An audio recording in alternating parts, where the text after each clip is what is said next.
با عرض سلام خدمت شما بینندگان و دانشجویان عزیز دانشگاه وین.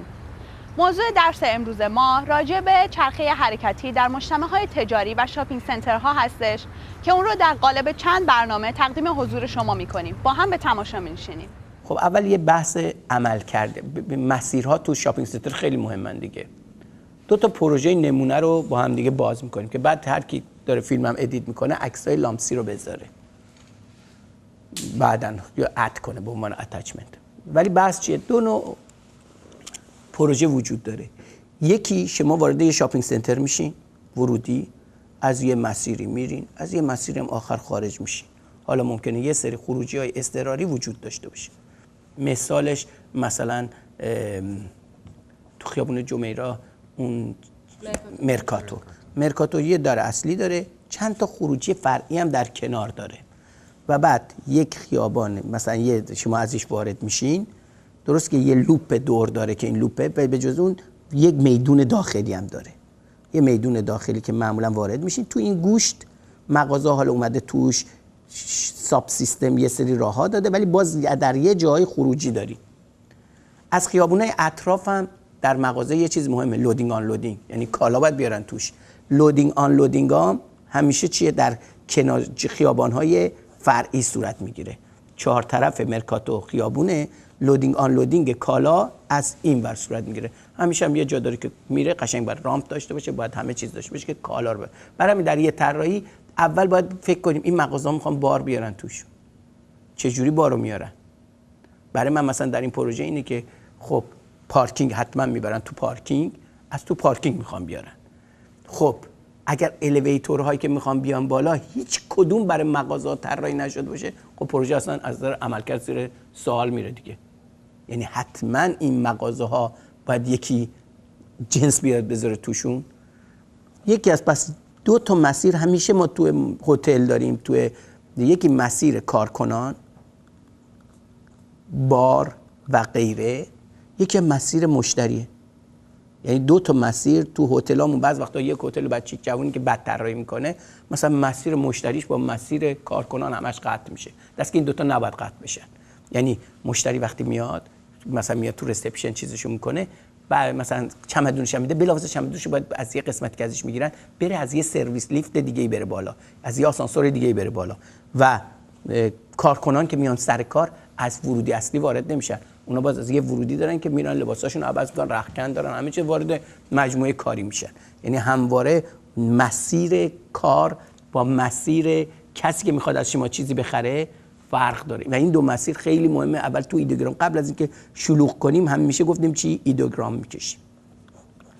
یعنی ما مثلا این مرکاتو رو شلوغ نمی‌کنیم، میگیم مرکاتو یه دونه ورودی، یه حلقه اصلی داره که دیدین الیویتورها، غیر آسانسورها، پله‌های برقی تو مرکزشن که میبرن تو رو طبقات بالا و دیگه سرویس‌های بهداشتی توش تمام جا پخش شده به جایی که هر کسی بخواد دسترسی پیدا کنه و لودینگ آن لودینگ هم از پشت میاد، یعنی سرویس‌ها برنامه‌ریزی شده. پارکینگ هم مثلا میره پایین، پارکینگ‌ها هم رنگ آمیزی شده، مثلا نماد داره، مثلا رنگ فیل، رنگ سبز، رنگ زرد که تو وقتی که میاد یاد بشید منطقه سبز پارک کردی، منطقه زرد پارک کردی با علائم. رنگ مثلا تو امریس مال مثلا رنگ با رنگ‌های طبقه بنفشه، تمام ستون‌ها، حتی رنگ پارکینگ‌ها ممکن رنگ زده باشه. خلاصه این دو تا چیز در این پروژه مثلا ما داریم همین پروژه رو صحبت می‌کنیم. چه نقدهایی وجود داره به این پروژه؟ یک، مثلا مهندس رستمی سعی داره که چیکار کنه؟ یک مسیری رو که خیلی زیباست کانتینیوس بده از نظر کمپوزیشن. چیزی که در کمپوزیشن قشنگه، بافت قشنگی، ممکنه در پلان اصلا اثر واقعی نداشته باشه، چون تو پلان که همچین چیزی وجود نداره. حالا ما گفتیم ورودی ها، الان تعریف بحث ورودی مشتری داریم. ورودی مشتری رو در شاپینگ سنترها دو نوست. وارد لامسی میشی، اصلا کاری میکنه گم بشی، همه جا رو بری ببینی. هیچ وقتی تو وارد لامسی میشی چون گم میکنی مجبور میشی برای پیدا کردن مسیر همه مغازه رو بری ببینی. یک دفعه مثلا پله‌ای که باید دم دست باشه دم دستی میندازه ته که تا تمام ته اون مسیر بری و بعد از الیویتور بری بالا، از پله بری بالا. یا یه جای حساس مثلا مثل یه کافی شاپ خوبو از دستی طبقه 4 یه جا میذاره که تو با الیویتور چون میری اونجا بری طبقه 4. چیزی که در فروشگاه‌های ایران مثلا اصلا رعایت نمیشه. خیلی فروشگاه پاساژ مثلا تو ایران میگن پاساژ آخریات طبقه دومی اصلا هیچ مشتری نداره، خیلی سخت میفروشنش، چون بلد نشدن که چجوری میشه مشتری رو، کلاینت رو هدایت کرد و آورد تا بدترین نقطه‌ای که دوره. چه چیزی رو باید ته بذاری که مشتری‌ها به خاطر اون بیان ته. مثلا ATM کارتو مثلا در اینجا که طراحی می‌کنیم ATM و غیر چیزا رو می‌تونیم بذاریم ته. سرویس‌های تشویقی حتما بره ته. یارو مجبوره اگر که مثلا بچه‌ش مثلا ادرار داره ببرش تا ته. خب این باعث میشه تا مغازه آخر بره. ATM کارت داره مجبورش می‌کنی تا ته به خاطر ATM کارت بره. یک چیزهایی، یک کافه شاپ خیلی خوب رو ته دیزاین می‌کنی که همه مثلا مردمی که باید بخوام برن ته اجباراً برن تو اون کافه شاپ در انتها برن. مثلا در همین پروژه خیلی خوبه که آخرین کافه شاپ کوزی در انتها طراحی بشه. این یه شاپ سنتر خیلی کوچیکه، یعنی اصلا 10 تا مغازه هم نداره، ولی مثال این که این حرکت باید در نظر گرفته بشه. حتی اگه این 10 تاست چه جوری کالای اینها میاد تو، یعنی یه سواله کدوم آسانسور اینو میاره تو. ممکنه هیچ کی در نظر، یعنی خیلی خوبه که از زیر زمین یک الیویتور فقط برای این طبقه، نه برای طبقات بالاتر بیاد که بارو بتونه برسونه. پله‌ای که پله فرار طبقاته اصلا به مثلا الان این مغازه کسی بار بخواد بیاره تو این شاپینگ سنتر باید از دم در ورودی اونم بار مثلا جنسای این مغازه رو مثلا دم در بیاره. اصلا لودینگ آن لودینگش همینجاست. از پارکینگ اصلا راهی به این وجود نداره. شما رفتین پارکینگ، خب می‌خوایم بیارین، اصلا فکر نشده که از پارکینگ چه جوری خط کار با خط فروش قاطی، اصلا خط کار اصلا وجود نداره. خط کاری که از شاپینگ سنتر شما میرین باید ماشینتون مثلا ماشین اومد پارک کرد، مثلا یک وانت اومده از بابای مثلا این مثلا چیو این بوتیکر آورده یا این سوپرمارکتر آورده، خب باید یه جوری بهش برسه دیگه. اون خط وجود نداره.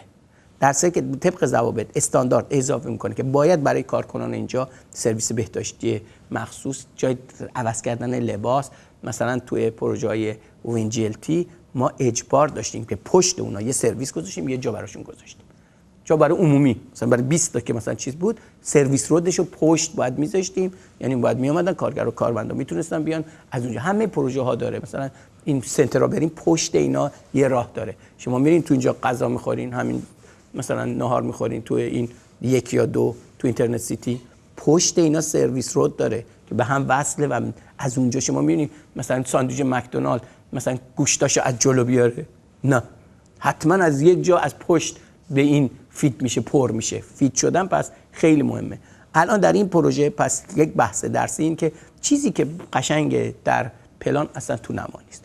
2 هدفمون اینه چه نوع مغازه‌اش، چون این پروژه کوچیکه اتوماتیک باید بهتره یه آن خوب ته بذارین و در ته مثلا خیلی هم خوبه که سرویس دستشویی هم آخر بشه. میرن کافه شاپ میری، رستوران میری، تو بیشتر احتیاج، و این یه آدم گذرا که ممکنه احتیاج به دستشو بشوره نداره. کسی که میره تو کافه شاپی که میخواد دستشو بشوره یا رستورانه، اگه اونا رو به ته بکشین، به انتها بکشین، یک کافه رستوران خوشگل مثلا کوزی اتوت کنین، خب اون ته جواب داره.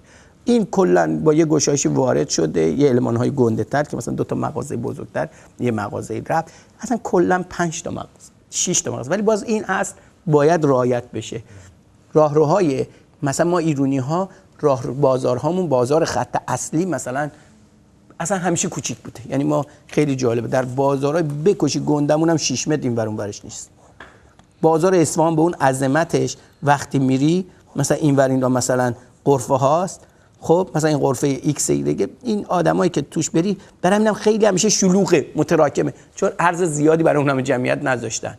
میاد بازارهای ایران میاد یه جایی باز میکنه خودشو، که از اینجا که مثلا اینجا اگه مغازه است میاد یه جایی باز میشه که از این مغازه میرفته مسجد، میرفته مثلا یه سرایی که مثلا فرش فروشای بزرگ، یعنی خودش از در اینجا هی به قول معروف گشایش فضا میشه. تو از یه نارو میای، ولی تو نارو دو طرف اولا یکی از چیزای مهم، وقتی اینجا خیلی باز بشه 2 تا مغازه رو نمیتونی ببینی. اگه یکم کوچیک کنی هر 2 مغازه رو رعایت میکنی، یعنی تو این اصل رعایت شده که مثلا از 6 متر بیشتر نزنه. حتی مغازه‌های ایرانی کوچه‌های باریکش تا 2.5 متر، 2.40، یعنی 3 تا آدم بیشتر تو کوچه‌های باریکش جا نمیشه.